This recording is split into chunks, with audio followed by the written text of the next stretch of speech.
tarde. Eu me chamo Nicole França, sou estudante de engenharia de software e estou aqui trazendo uma introdução ao IPv6, especificamente um trabalho da faculdade, a Web Aula 3, e da disciplina de redes de computadores. Então, eu vou falar um pouco sobre o IPv6, vou falar algumas questões que a gente tem que saber, por que surgiu, como que funciona e qual que é a principal diferença dele para a nossa internet atual, sendo o IPv4. Então, começando com por que surgiu o IPv6. O IPv4 é o modelo que a gente usa atualmente, um dos que a gente usa atualmente e que é um pouco mais antigo. Foi feito com poucos endereços, só 2, elevado a 2 combinações que nós temos. Olha como é pouco. Mas assim, comparando com a nossa população atual, que é aproximadamente 8 bilhões de pessoas, não suportaria se cada pessoa tivesse um endereço.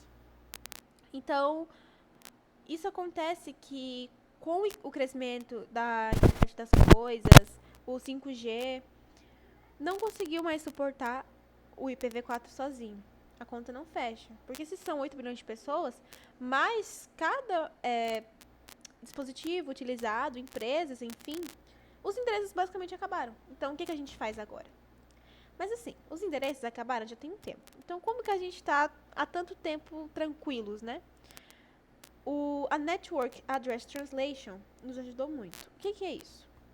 Basicamente, ela utiliza um endereço só para cada coisa que vai ser enviada para a internet de um roteador. Então, por exemplo, aqui na minha casa, a gente tem 3 Smart TV, 3 celulares, um Alexa. Então, tudo isso com o NET, deixando bem claro, o roteador ele vai mandar todos esses usando um endereço só, um endereço público, para a internet. Então, acaba que não vai ter necessidade de tantos endereços.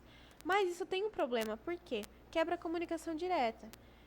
Além de deixar a internet muito mais lento, jogos, streamings, etc., quebra essa comunicação direta. Então foi aí que surgiu a necessidade real do IPv6.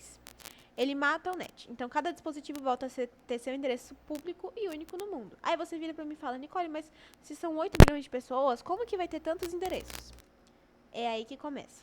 O IPv6 não é apenas o dobro do IPv4. Ele é muito maior. Ele tem 128 bits. 2 elevado a 128. É um número tão grande que se você colocar no Google, você vai ter que arrastar assim pro lado. Então, para caber esse número gigante, a gente agora utiliza não só números decimais, mas hexadecimais, que vão de 0 a 9 e de A a F. Então, o endereço passa a ter letras, mas isso torna ele exponencialmente maior. É como o que acontece com as placas de trânsito.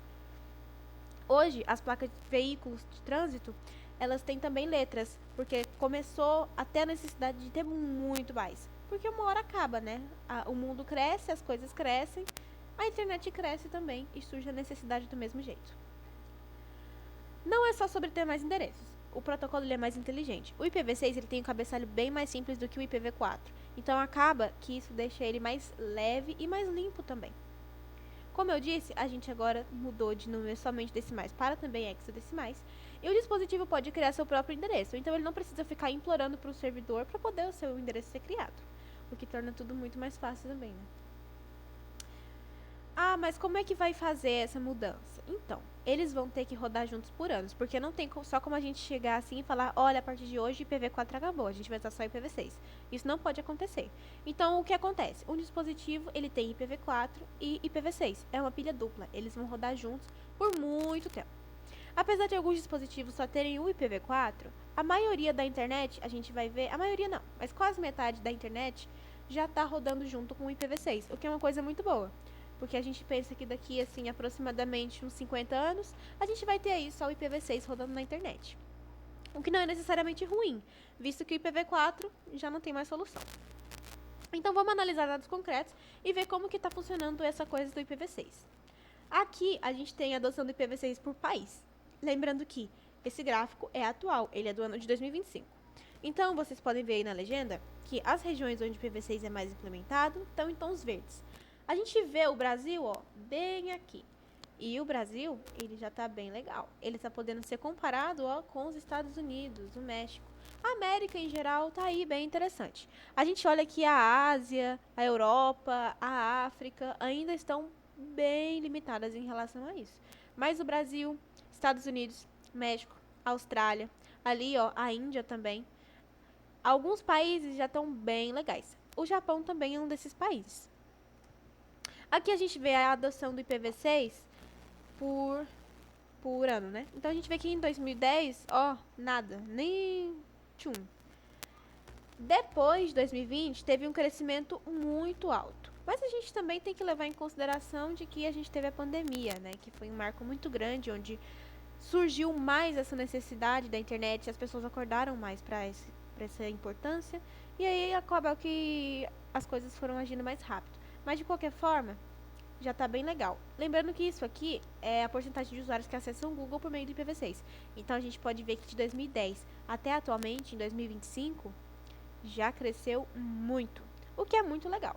Quase metade do Google já é acessado pelo IPv6, o que faz com que a gente pense de que daqui a uns 50 anos, 100% do Google já vai ser acessado assim. Aqui a gente tem mais um gráfico por país também atualizado. Lembrando que as referências vão estar lá no final do slide. Aqui a gente vê novamente que o Brasil ele pode ser comparado ali aos Estados Unidos, à Índia, à China, ao Japão, em relação ao uso de IPv6, o que é um marco muito grande. Realmente é muito interessante. A gente vê que a região aqui sul, ó, sul do, no sul do país, pro sul do, chegando ali nos países do sul, da América Latina, já tem uma cor verde mais forte, que são países em que a concentração de usuários de IPv6 já é bem mais alta. A gente vê que alguns lugares, como a Rússia, a África, alguns países ali da Ásia e América do Norte ainda estão bem atrasados. O Canadá também não está muito legal nesse gráfico, não. Mas a gente se importa mais com o nosso país, claro, né? Então, o Brasil, ele já está aí bem legal em uso de IPv6, a implementação, o que é um marco muito grande, visto a história do nosso país, né? Bom, foi isso. Meus contatos vão ficar aqui. Esse meu arroba é para todas as redes sociais que eu tenho: Facebook, Instagram, LinkedIn. Meu e-mail, nicolefranca@redeubra. E aqui algumas referências bibliográficas que foram utilizadas para esse vídeo. Obrigada por assistir e até a próxima.